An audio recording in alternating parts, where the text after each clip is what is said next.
buenos días para todos. Estoy complacido de volver a encontrarme con ustedes y darles las gracias por abrir sus hogares, abrir sus mentes, abrir estos 15 minutos para compartir un poco de nuestra experiencia en el mundo de la salud y en el mundo del camino de la transformación interior y de la espiritualidad pura.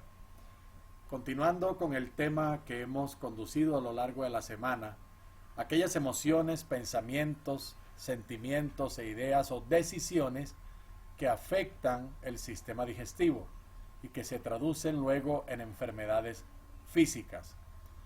Hoy vamos a hablar del estómago. Vamos a empezar por ahí. El estómago es el depósito de lo ingerido, aquello que ya se masticó, se deglutió y pasó por el esófago, llega al estómago y ahí se va a quedar un tiempo. Entre 2 y 3 horas dura la digestión gástrica. Así que el estómago es el depósito de lo ingerido, pero es también lo que asociamos con nuestra vulnerabilidad a lo que se recibe. Cuando no somos capaces con lo que se recibe y recibimos personas, elogios, insultos, agravios, noticias, trabajo, situaciones, etc. Así que el estómago indica tu capacidad para aceptar, digerir y procesar todo lo que recibes en la vida. La vida es simple. La vida se trata de la capacidad de recibir. Cuando inhalas, piensa, mándale un mensaje a tu mente. Lo acepto y lo recibo todo. Pero no te quedes con nada. Devuélvelo todo. Cuando exhales, dale un mensaje a tu mente, lo devuelvo todo, lo dejo ir todo. Porque precisamente ese vacío crea las condiciones ideales y perfectas para volver a recibir. No puedes recibir con las manos llenas. Tienes que soltar primero lo que tienes para poder recibir lo nuevo. Y el estómago comprende y sufre muy bien la parte mental tuya en cuanto a la capacidad de recibir y retener o no. Es decir, te indigestas con lo que te sucede, te indigestas con lo que te dicen, te indigestas con las relaciones de las demás personas. Empecemos por lo más simple en el estómago, una gastritis. Una gastritis representa no soy capaz de aceptar, digerir, procesar a algo o a alguien. De pronto llega un cuñado a vivir contigo y dice que se va a quedar solo 8 o 15 días y que necesita tu ayuda. Pero los 15 días se convierten en 2 o 3 meses. Esa persona no tiene trabajo, no aporta económicamente nada en tu hogar y tú empiezas a sentirte molesto con la situación. No eres capaz de aceptar o de digerir ese proceso y la forma de protestar es sentir una gastritis. No eres capaz de decirle, mira, esto ya pasó a muy largo, muévete, haz algo por ti en la vida o desocupa, vete para otro lado. Lo rumias, simplemente te lo guardas, te tragas las emociones en lugar de expresarlas o de dejarlas pasar y te indigestas con ello. Si la situación dura más tiempo o es más compleja porque no es solo el cuñado, sino que el cuñado se trajo a la esposa y 3 hijos y ahora tienes 5 personas más que alimentar y que mantener con tu mismo salario, con tu misma situación y se va volviendo de alguna manera insostenible, pues empiezas a digerirte a ti mismo porque empiezas a pensar no hay suficiente aporte o comida para todos y eso hará que tengas una úlcera en el estómago. Ahora te arde la situación. Ahora has empezado a excavar una tumba para ti mismo, porque crees que esa es una buena solución.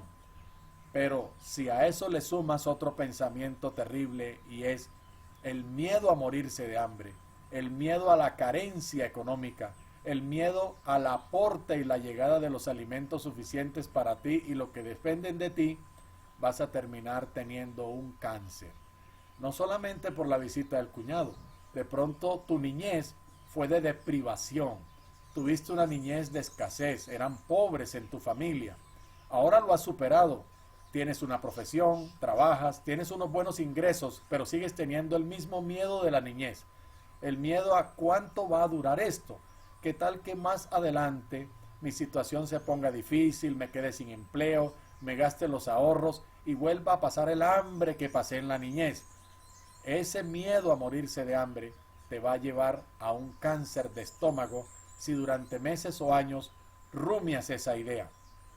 Quiero que escuches, pobre no es el que no tiene dinero, sino aquel que teniendo dinero sigue pensando que le puede hacer falta. La pobreza es un pensamiento, no es una realidad física, es una forma de sentirse. Así que ese pensamiento constante de miedo a la carencia, de miedo a la pobreza, desencadena un cáncer de estómago. Todo cáncer es un desamor, y tener miedo a la pobreza, tener cualquier forma de miedo, es una emoción contraria al amor. Se convierte en un desamor que te llevará al cáncer gástrico. Más abajo del estómago está el duodeno. El duodeno es la primera porción del intestino delgado. Es una especie de C o de caja en donde se va a envolver la cabeza del páncreas y en donde se va a hacer un proceso más elaborado de digestión y la primera parte de la absorción de los alimentos que se digirieron en el estómago hacia la sangre. Ese proceso que médicamente se llama asimilación. Por lo tanto, el duodeno tiene que ver con tu capacidad de análisis, tu capacidad de asimilación, con esa autocrítica compasiva, con esa capacidad tuya de aceptar que puedes equivocarte, que cometes errores, pero cuando eres demasiado autocrítico y severo contigo mismo y ante la equivocación te das garrote, te das látigo, te censuras severamente, vas a tener una enfermedad en el duodeno, una inflamación, una duodenitis o una ulceración, algo más severo, porque estás siendo demasiado drástico contigo mismo. Esa autocrítica no compasiva siempre repercute en problemas del duodeno. La falta de humildad, el orgullo en todas sus formas, especialmente el orgullo mental y el orgullo o la arrogancia espiritual, sentir que eres superior a los demás y que por eso no tienes derecho a equivocarte, eso está mal y eso va a llevarte a problemas en el duodeno.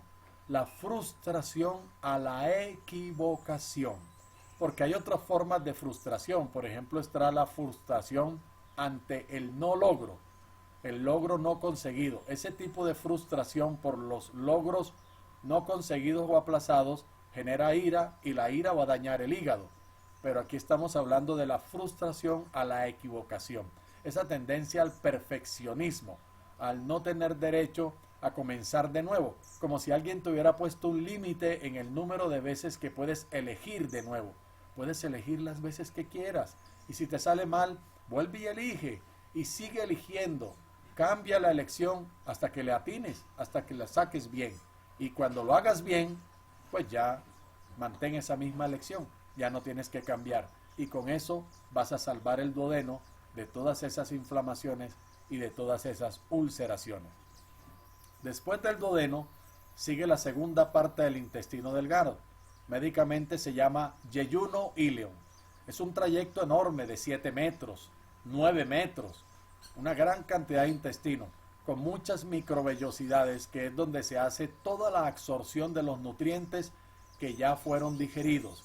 Es el verdadero paso hacia la sangre, y a través de la sangre esos nutrientes irán a todos tus órganos internos para mantener la salud. El yeyuno ileum, ¿con qué pensamiento tiene que ver?